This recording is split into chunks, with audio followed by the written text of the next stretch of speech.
Hi, welcome to Hold the Light, a show for lifelong learners who are curious about the ways we can deepen our connection to our personal and spiritual growth. I'm Lori Gunning-Grossman. I'm here to hold the light for the light holders of the world. If you've been listening to Hold the Light these past weeks, you know that I've been sharing pieces of my conversation with Carissa Schumacher. In case you haven't heard those episodes yet, a quick introduction. Carissa, who is one of my spiritual teachers, is a forensic psychic medium, an empathic intuitive, a sacred ceremony facilitator, and a full-body channel for Yeshua, with whom she co-created the book, The Freedom Transmissions. So, Yeshua. Okay, you might have ideas when you hear the name Yeshua. And when I first started getting into Carissa's work, I did too. So I wanted to hear from her, who is Yeshua? To Carissa, what is her definition?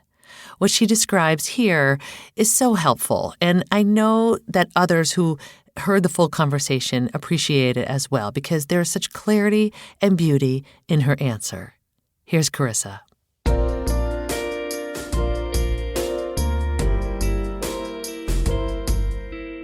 So for any potentially Jews that are listening, the pronunciation in Hebrew and Aramaic is Yeshua, but he says that Yeshua is fine as well, just because it's a little bit easier to say, and it's so that can be used interchangeably. But ultimately, Yeshua is the essence of the universal Christ. My experience of Yeshua's presence, and there are many different avatars that have many different essences, but Yeshua's specific essence is peace. Yeshua is peace. He is the emanation of peace. He is the comforter. Many people throughout history, and certainly within the Journey community and elsewhere, when they've experienced Yeshua's presence, be it in a dream, be it in a vision, there is this overwhelming peace in this sense of feeling completely seen, completely unconditionally loved. No matter how much shadow, no matter how much light, his presence and energy brings about this feeling.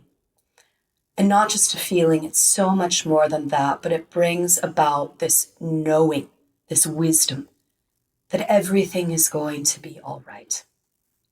And when I say the words, he's the essence of universal Christ, please note that I am not saying Jesus. Jesus was not his name.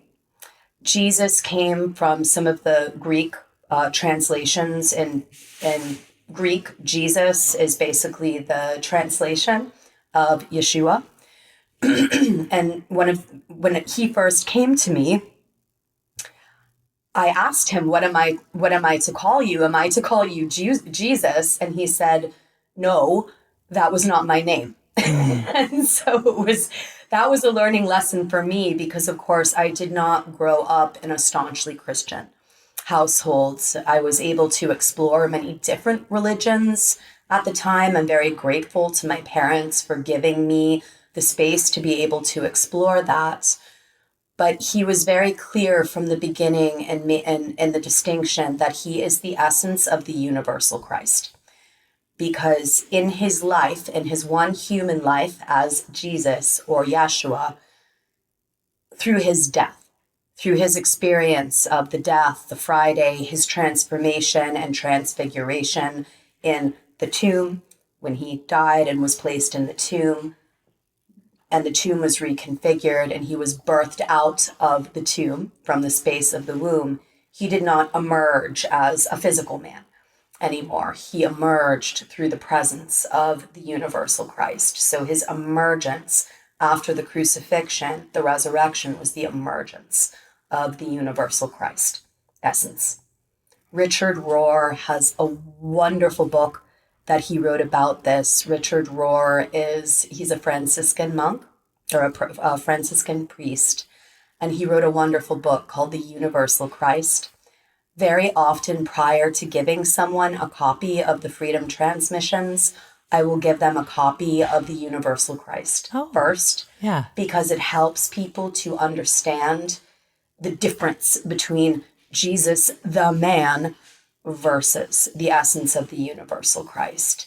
And even in the Bible, there are certain distinctions between this, meaning that the first three Gospels by Matthew, Luke, and Mark, they focus a lot more on Jesus, the man, or Yeshua, the man. This is what he said in his life, what he did in his life. But when we come to the Gospel of John, all of a sudden, John, the apostle or disciple John, starts referring more to Yeshua as the Christ, or the Word, or the Comforter.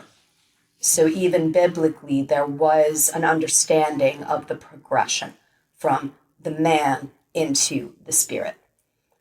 And ultimately within his life, and this is what makes Yeshua distinct from almost any other divine being of higher consciousness that has lived on this earth.